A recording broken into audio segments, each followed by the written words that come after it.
Hello, and welcome to WKNC Sport Podcast in the Den. Today we'll be going over the spring sports for the 2024-2025 school year, including softball, men's women's tennis, and men's and women's golf. As of recording, baseball, track and field, and Marie Madsen's individual NCAA Women's Golf Championship are currently ongoing. Those will be discussed in a future episode. But until then, let's go over what we have, shall we? We'll start with women's and men's golf. This week, Marie Madsen will compete in the Women's Golf NCAA Individual Championship. However, the team will miss the NCAA tournaments after not making the cut in the Charlottesville Regional. They needed to finish above plus 17, but finished plus 24, which, in golf, the higher you number, the worse it is. However, they will finish 44th ranked in the nation and have won 95 individual matches in 11 events.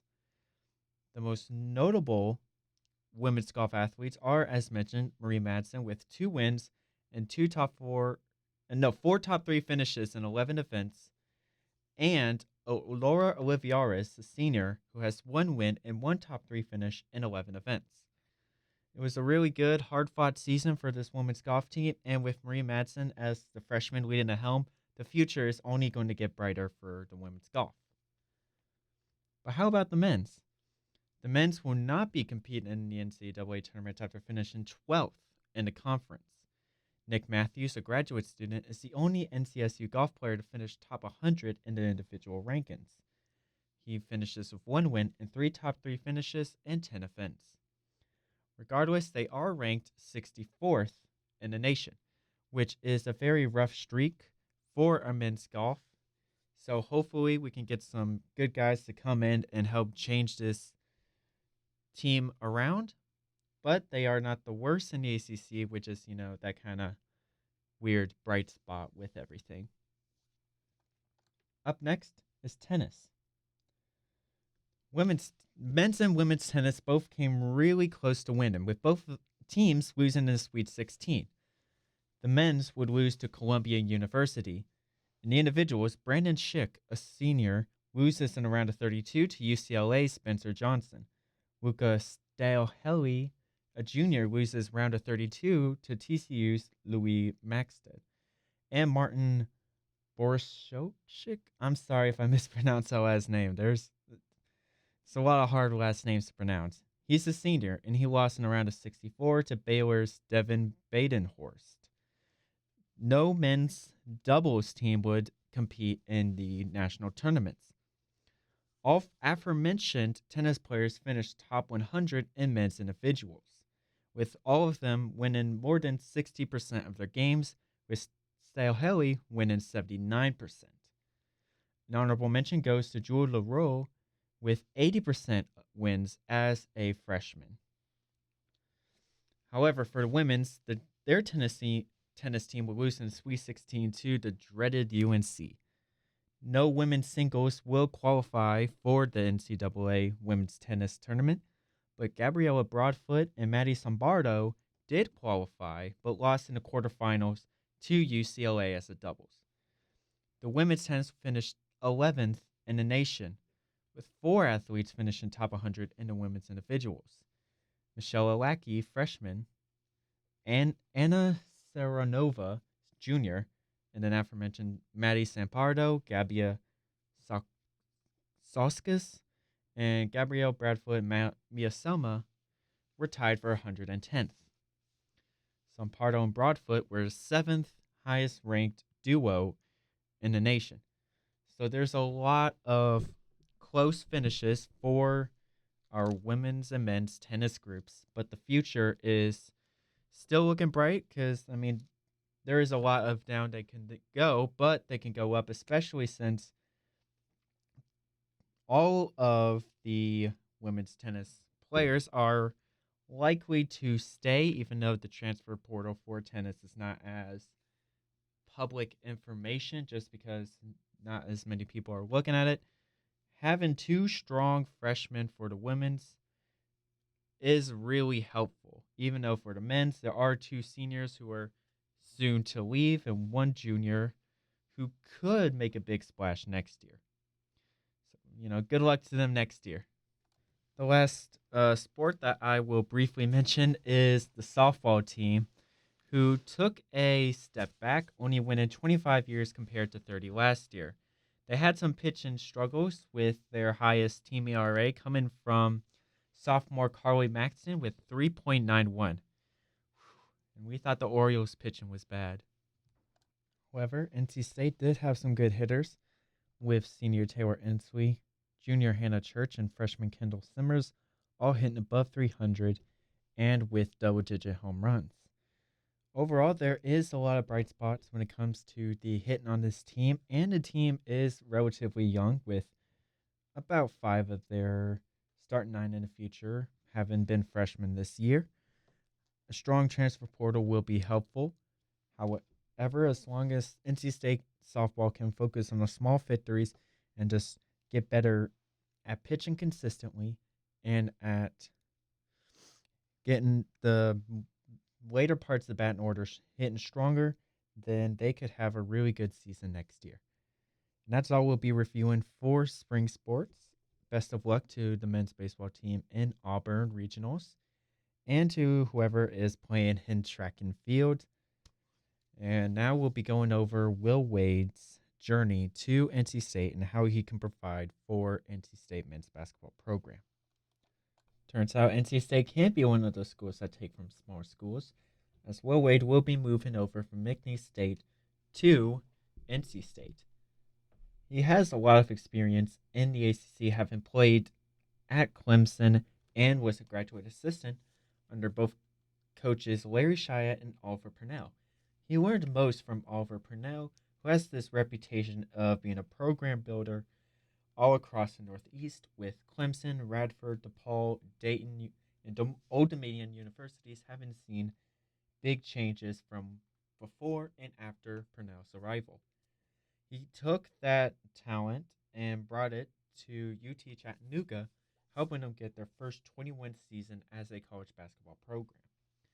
After a few years there, he would go over to VCU with Shaka Smart and would maintain that level of success until his LSU stint. One particular year that really put him on the map was that 2018-2019 dominant season, having broke LSU's record win streak and individual wins for the men's college basketball programs. Having NBA players Naz Reid, Trenton Watford, Javonte Smart, and Skylar Mays on the roster, the team would dominate their way to a Sweet 16 loss. However, there has been recruitment violations put against Will Wade after an FBI wiretap of him offering Javonte Smart an offer via a third party, with a large-scale investigation being made into 6 major schools, including NC State, for recruitment violations. The full extent is unknown, as is under a bunch of bureaucratic red tape, but similar recruitment violations have been reported to happen within the football program and Dave Doeren. Will Wade would eventually be suspended by both LSU and McNeese State for a certain amount of games, as more information came out. However, these recruitment violations are now moot because of NIL, where players can and are usually offered based on money.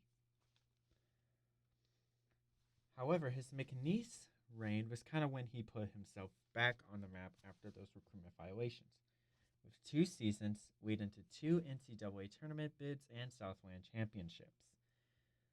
So, based on that, purely based on being able to turn around a conference, Will Wade has a strong advantage for this team. He's also been able to build this roster very well through the transfer portal. He almost got PJ Haggerty, Memphis's point guard, but it seems like PJ Haggerty will be going to the NBA draft. However, he recently was able to get Darion Williams, a power forward from Texas Tech, who's known to be a versatile do-it-all wing who was second on his team in both points, steals, rebounds, and assists. He will be key to spacing for NC State. Trey Holman, Michigan State's 6th man, who didn't scream efficiency, but he was second in assists, and he is a great rim scorer. Another important mention would be Terrence Arcrio of Houston, who is also another versatile two-way player with starting potential as a sophomore. He has a good spot-up shot and ball screen efficiency, and can also create turnovers on defense. Two McNeese State players came with him to NC State. Alan Breed from McNeese, of course he's from McNeese. He only played 2 years, but hasn't consistently started since 2022-2023 season with Providence. So there's not a lot of footage on him, and we don't really know where his fit is going to be, but assuming that Will Wade wants him, the fit will be good.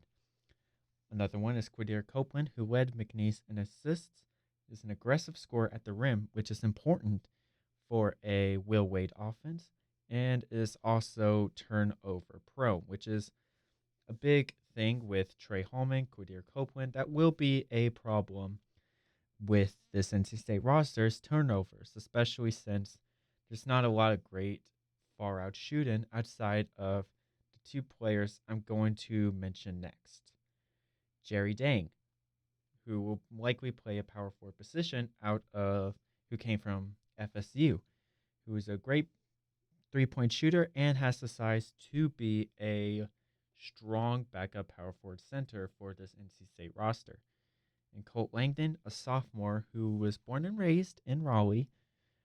And from the very little footage I could find of him, because he was a backup for a lot of his true freshman year, he does have a good jumper and is able to use his size well to attack the rim and get rebounds, but could work on being consistent in that field. Some newcomers from the recruiting portal, or at least the notable ones in our top 150 prospects. Matt Abel, 4-star player, who is a great scorer from the mid-range and jumper and has just enough to produce well on defense and is skilled dribbling and carrying the ball in both hands. So Michael Wilkins is just a big-bodied center who is a great ball handler, a passer, interior scorer, but is not good in traffic, but is really good in space, which is also a key part of that NC State's defense. Not as helpful in offense, but that is to be seen. Excuse me. The likely starting five from my guess: point guard Quadir Copeland, shooting guard Paul McNeil, shooting forward Matt Abel, power forward Darion Williams, center Brandon Hatley Huntfield, with Dontrez Styles being the sixth man over Trey Holloman.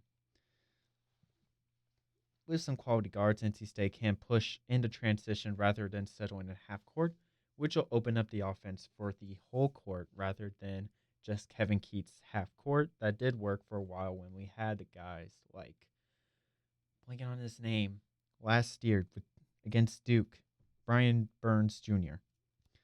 There will be a lot of attacking the rim using zone plays that involves either driving the ball or floating it to the center, sometimes even kicking it out to scorers. And efficient and aggressive screen defense will also be important to force in turnovers to just get back on offense and create efficient scoring. You can see it in a lot of his two biggest wins would be against Clemson last year last season in NCAA first round, and in 2019 against Kentucky, where this style of offense was used often with Quadir Copeland and Javonte Smart carrying the ball at the beginning of the session a majority of the time. And usually there will be the shuffling around of players, but the attempted scoring will be whoever is. It's usually the one, if I'm looking at the basketball goal from where I'm standing, it's usually the player from the left who will come in and the point guard will set the screen, pass the ball to the other player, and they will start to drive down. In that case, that would just depend on how the other players have been able to shuffle around the players.